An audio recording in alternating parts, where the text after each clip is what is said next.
ఇప్పుడు మనం model selection, training, validation and test sets గురించి చెప్పుకుంటున్నాం. ట్రైనింగ్ సెట్స్ గురించి, టెస్ట్ సెట్స్ గురించి ఆల్రెడీ మనం విన్నాం. ఇక్కడ వాలిడేషన్ సెట్ గురించి ఇప్పుడు మనం చెప్పుకుందాం. మనం ఈ ఎగ్జాంపుల్లో ఇక్కడ తీసుకున్న ఈ హైపోథసిస్ ఫంక్షన్ ప్రాపర్గా మన ట్రైనింగ్ శాంపుల్స్ అన్నీ ఈ హైపోథసిస్ మీద ఫిట్ అవుతున్నా, ఎర్రర్ దీనికి కాస్ట్ ఫంక్షన్ వాల్యూ మినిమం వస్తున్నా ఇది ప్రాపర్ హైపోథసిస్ అని మనం చెప్పలేం. ఎందుకని చెప్పట్లేదనంటే ఇక్కడ ఓవర్ ఫిట్టింగ్ ప్రాబ్లం ఉంది. ఫ్యూచర్లో ఒక కొత్త ట్రైనింగ్ శాంపుల్, ఒక కొత్త ఇన్పుట్ మనం ఇచ్చేటప్పుడు, ఒక కొత్త ఇన్పుట్ను మనం అడిగేటప్పుడు దానికి ప్రాపర్గా అవుట్పుట్ని ప్రెడిక్ట్ చేయడంలో ఈ హైపోథసిస్ ఫెయిల్ అవుతుంది. సరే, ఇక్కడ ఓన్లీ ఒక్క ఫీచర్ ఉంది కాబట్టి ఇక్కడ ఓవర్ ఫిట్టింగ్ ఉందని మనం చెప్పగలుగుతున్నాం. ఒకవేళ మనకి రియల్ టైం ప్రాబ్లంలో 100 ఫీచర్స్ వస్తే ఆ 100 ఫీచర్తో మనం ఇలా గ్రాఫ్ డ్రా చేయలేం. సో 100 ఫీచర్స్తో మనం గ్రాఫ్ డ్రా చేయలేం కాబట్టి మనకు ఆ ఒరిజినల్ హైపోథసిస్లో మనం తీసుకున్న హైపోథసిస్లో ఓవర్ ఫిట్టింగ్ ప్రాబ్లం ఉందో లేదో తెలియదు. ఓవర్ ఫిట్టింగ్ ప్రాబ్లం ఉందో లేదో తెలియదు. జస్ట్ మనం కాస్ట్ ఫంక్షన్ వాల్యూ క్యాలిక్యులేట్ చేస్తాం. జే ఆఫ్ థీటా క్యాలిక్యులేట్ చేయగానే ఎర్రర్ తక్కువ వస్తుంది కాబట్టి ఇంకా మనం ప్రాబ్లం ఈ హైపోథసిస్ ప్రాపర్గా ప్రెడిక్ట్ చేస్తుంది అని మనం అనుకుంటాం.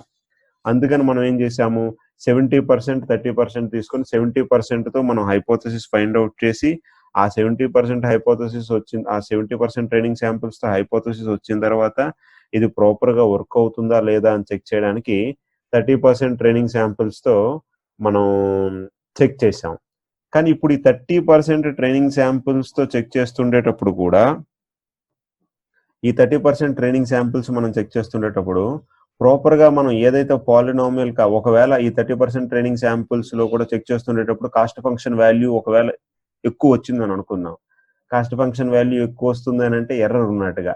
ఇప్పుడు ఈ హైపోథసిస్లో ఎక్కడ ఎర్రర్ ఉన్నట్టుగా, మేబీ అది over fitting problem, under fitting problem ఉందని మనం ఎక్స్పెక్ట్ చేయొచ్చు.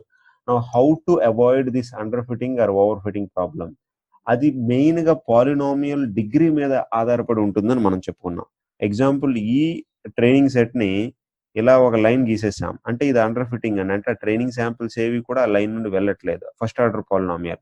లేకపోతే ఇప్పుడు నేను సెకండ్ ఆర్డర్ పాలినామియల్ ఇలా తీసుకున్నాను, ఇది కూడా ప్రాపర్గా ఆ శాంపిల్స్ నుండి వెళ్ళట్లేదు. నెక్స్ట్ నేను ఏదో థర్డ్ ఆర్డర్ పాలినామియల్ ఇలా తీసుకున్నాను, దగ్గరగా ఆ ట్రైనింగ్ శాంపుల్స్ అన్ని దీనికి ఫిట్ అయ్యే విధంగా ఉన్నాయి కాబట్టి ఎర్రర్ తక్కువ వస్తుందని మనం చెప్పొచ్చు. అయితే ఇప్పుడు ఎంత పాలినామియల్ డిగ్రీ తీసుకోవాలి అని అనడానికి మనం ఏం చేస్తాము, ఇప్పుడు మనం ఉన్న ఈ మిగతా 30% ట్రైనింగ్ శాంపుల్స్ని ఎగ్జాంపుల్ ఫస్ట్ ఆర్డర్ పాలినామియల్కి ఇచ్చాం, అప్పుడు ఒక కాస్ట్ ఫంక్షన్ మనకు వస్తుంది, ఎర్రర్ మనకి కొంత వస్తుంది. సెకండ్ ఆర్డర్ పాలినామియల్కి ఇచ్చాం, అలాగా ఫిఫ్త్ ఆర్డర్ పాలినామియల్ వరకు ఇవ్వగానే ఫిఫ్త్ ఆర్డర్ పాలినామియల్ దగ్గర ఎర్రర్ చాలా తక్కువ వచ్చింది.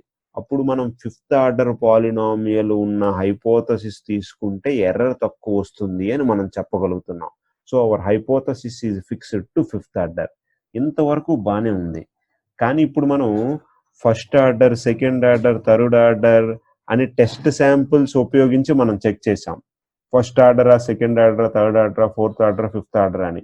కానీ ఇది రియల్ టైంలో ఈ టెస్ట్ శాంపుల్స్తో మనం ఒక్కొక్క వాల్యూ దగ్గర చెక్ చేసి ఎక్కడ ఏ ఆర్డర్ దగ్గర ఎర్రర్ తక్కువ వస్తుందో ఆ ఆర్డర్ ఉన్న హైపోథసిస్ని మనం తీసుకున్నాం. ఈ హైపోథసిస్ని చెక్ చేయడానికి మన దగ్గర ఇంకా శాంపుల్స్ లేవు. అందుకని మనం ఏం చేస్తున్నాము, ఈ ప్రాబ్లంని ఓవర్కమ్ చేయడానికి ఈసారి మనం తీసుకునేటప్పుడే 60% ట్రైనింగ్ శాంపుల్స్ అని తీసుకొని ఈ 60% ట్రైనింగ్ శాంపుల్స్తో మనం హైపోథసిస్ని కనుక్కుంటున్నాం. ఈ 60% ట్రైనింగ్ శాంపుల్స్తో మనం హైపోథసిస్ కనుక్కున్న తర్వాత ఇంకొక 20% టెస్ట్ శాంపుల్స్తో ఈసారి వాటిని మనం క్రాస్ వాలిడేషన్ సెట్ అంటున్నాం. వాలిడేషన్ సెట్తో ఏం చేస్తున్నాము, ఈ 20% training samples which are in the cross validation set, వీటిని ఉపయోగించి ఏ ఆర్డర్ పాలినామియల్ దగ్గర మనకి cost function value, error value తక్కువ వస్తుందా అని చూస్తున్నాం. d is equal to 1, d is equal to 2, d is equal to 3, d is equal to 4. Some d is equal to 4 దగ్గర ఎర్రర్ తక్కువ వచ్చింది. ఓకే, వెంటనే ఫోర్త్ ఆర్డర్ పాలినామియల్ తీసుకోమన్నాం. ఈ fourth order పాలినామియల్కి ర్యాండమ్గా మన దగ్గర మిగిలిపోయిన ఇంకో 20% టెస్ట్ శాంపిల్స్ ఇన్పుట్లు ఇస్తే ఆ అవుట్పుట్లు అనేవి వీటికి దగ్గరగా ఉంటే, మనకి ఇక్కడ ఉన్న అవుట్పుట్లకి దగ్గరగా ఉంటే, then our hypothesis is ready to predict the values అంటాం. సో 60% ట్రైనింగ్ శాంపిల్స్, ఈ ట్రైనింగ్ శాంపిల్స్ ఉపయోగించి హైపోథసిస్ కనుక్కున్నాం. మిగతా 20% training samples which are in cross validation set, ఈ శాంపిల్స్ ఉపయోగించి క్రాస్ వాలిడేషన్ సెట్ శాంపిల్ ఉపయోగించి పాలినామియల్ యొక్క డిగ్రీని ఫిక్స్ చేసాం. ఏ డిగ్రీకి మనకి ఎర్రర్ తక్కువ వస్తుందో ఆ డిగ్రీనే మనం తీసుకున్నాం. మిగతా 20%ని రియల్గా ఇవి టెస్ట్ సెట్ ఇప్పుడు, ఎందుకంటే వాటిని మనం ప్యూర్గా టెస్ట్ చేస్తున్నాం. ఈ టెస్ట్లో మనకి ప్రాపర్గా హైపోథసిస్ వాల్యూని ప్రెడిక్ట్ చేయగలుగుతుంటే now our problem is solved. So first training ఎర్రర్ని కనుక్కున్నాం. ట్రైనింగ్ ఎర్రర్ని కనుక్కోవడానికి మనం ఉపయోగించుకున్న శాంపిల్స్ 60% శాంపిల్స్. తర్వాత క్రాస్ వాలిడేషన్ ఎర్రర్ కనుక్కున్నాం.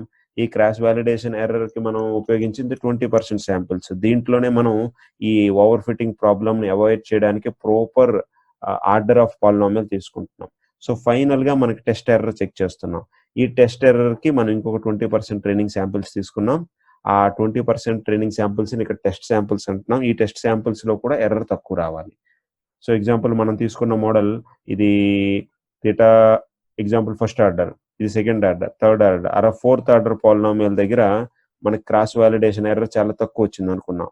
వెంటనే మనం ఆ ఫోర్త్ ఆర్డర్ పాలినామియల్ని పిక్ చేసుకున్నాం. ఈ ఫోర్త్ ఆర్డర్ పాలినామియల్ని మనం టెస్ట్ సెట్కి పంపించాం, లాస్ట్ మిగిలిపోయిన 20% టెస్ట్ సెట్కి. ఆ టెస్ట్ సెట్లో కూడా కాస్ట్ ఫంక్షన్ వాల్యూ ఈ ఫోర్త్ ఆర్డర్ పాలినామియల్కి తక్కువగా వస్తే now our hypothesis is ready to predict the values. This is how we select the, మనకిచ్చిన 100% ట్రైనింగ్ శాంపిల్స్లో ఎగ్జాంపుల్ 100 ట్రైనింగ్ శాంపిల్స్ ఉంటే అందులో 60 ట్రైనింగ్ శాంపిల్స్ ఉపయోగించే మనం హైపోథసిస్ కనుక్కుంటాం. ఇంకో 20% ట్రైనింగ్ శాంపిల్స్ ఉపయోగించి మనం పాలినామియల్ యొక్క డిగ్రీని కనుక్కుంటాం. ఇంకో 20% ట్రైనింగ్ శాంపిల్స్తో మనం టెస్ట్ చేస్తాం.